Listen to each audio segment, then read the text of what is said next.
తెలంగాణలో మహిళా సాధికారిక చిన్నారుల పోషణకు ప్రభుత్వం మరింత ప్రాధాన్యత ఇస్తుందని ముఖ్యమంత్రి రేవంత్ రెడ్డి తెలిపారు.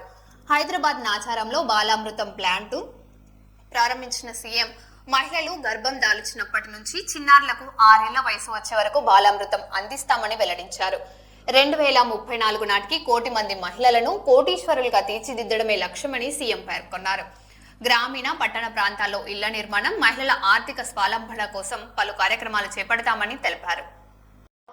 సన్న బియ్యం కావచ్చు, ఇందిరమ్మ ఇల్లు కావచ్చు, తొందరలోనే హైదరాబాద్ నగరంలో కూడా 1,00,000 ఇందిరమ్మ ఇల్లు కట్టి పేదలకు అందించే కార్యక్రమాన్ని ఈనాడు చేపట్టబోతున్నాం.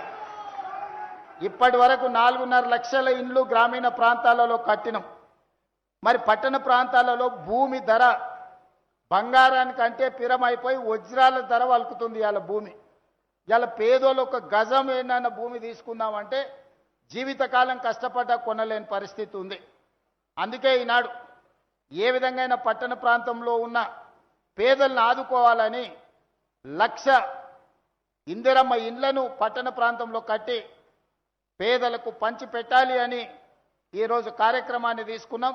గృహ నిర్మాణ శాఖ మంత్రి నిరంతరం ఆ కార్యక్రమాలను పర్యవేక్షిస్తున్నాడు.